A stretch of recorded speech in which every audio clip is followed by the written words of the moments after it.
Shalom and good day, all. This is Tehillim29 back again for another, manga review. Something I haven't done for a while on the channel. And I must say, what you've seen before me is something that I have read twice now. I enjoyed it so much that I came back for a second time. And I must admit, this is an absolutely incredible series by Urasawa and Tezuka. Now, to those people who aren't familiar with Tezuka, we know that he's mostly famous for the character of Astro Boy. Yes, he's done other works outside of Astro Boy. And this sort of takes out of the world of Astro Boy and gives us one arc from that story. And this is where Naoki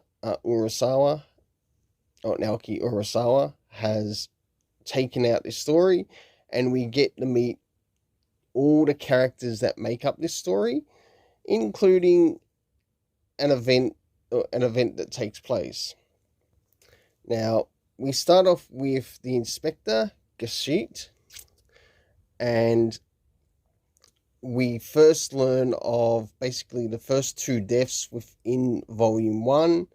We move into Volume 2, to which we get to meet the character of Atom, which is basically this character's Astro Boy, or this run's Astro Boy. And we also meet his sister, or his younger sister, who is Uran, and I actually quite like the character's development in it. Throughout the series. We also have Professor Temna, who has Tobio, and we do actually know that the character's name is Tobio in this, but he's also called Asim. I really enjoy a lot of the art that's in the story, especially when it comes to the color pages that you see throughout the story, and also parts of the story to which color is applied. We learn of the death of robots throughout the story, but there is also the death of a human as well, to which the inspector must also go out of his way to look into the case. There's one scene to which the inspector hands over his chip to Atom, and Atom returns to a scene to which he last went to, and he was able to pick out some things that were missed beforehand. And that was really good. When we move to the character of Uran, when we see Uran, one thing I would really like to see the animated series do for this is show how Uran is able to feel such emotion as she does within the story. And I think one of the ways that it would sort of work within the story is if she's able to pick up on frequencies, even if it's sort of shown in just one separate scene, as to how she's able to pick up emotions from maybe robots or even people. What is the thing that is causing her to pick up so much emotion within the story? We also get to see quite a bit happen with the character of Atom. There's also a list of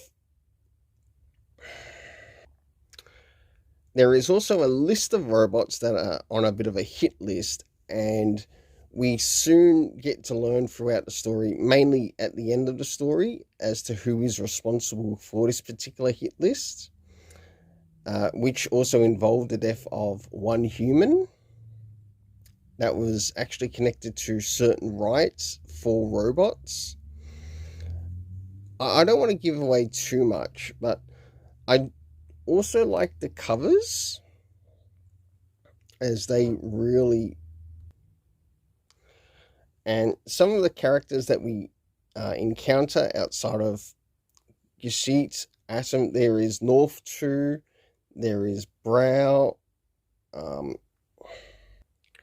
we also have Epsilon, which is like a robot that is set and based in Australia, which we can see on Volume 7 there. And I really like how that character is done in the story. And yes, he's sort of like I guess, a peacenik robot. The only way to sort of put it. But when it comes to caring and laying his life down for others, little spoiler, yes, he does go out of his way to save somebody. I will not give away the name of the person to which he saves, but I like what was done there in the story.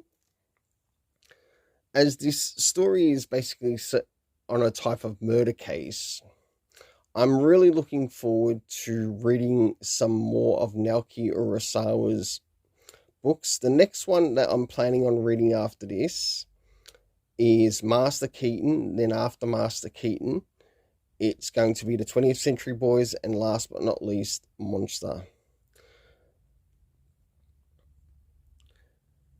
Now, some things I need to cover next is that of the area of the racing. Now, I want to give a cover rating for each of these covers and how it works with each of the story. And then I'm going to give an overall rating. With the first one, well, with the first four, we get what we're given. And we do get to learn about said characters.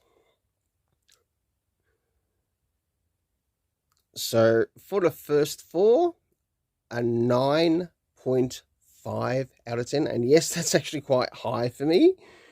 The last four, again, a 9.5 out of 10. For the overall, a 9.5 out of 10, as I really enjoyed how the covers also worked with the internal story art, or the story and art, to which the story, or the art inside itself, I give an 8.5, but for the overall story, a 9.5. Until then, let's keep it colourful and have yourself an awesome day.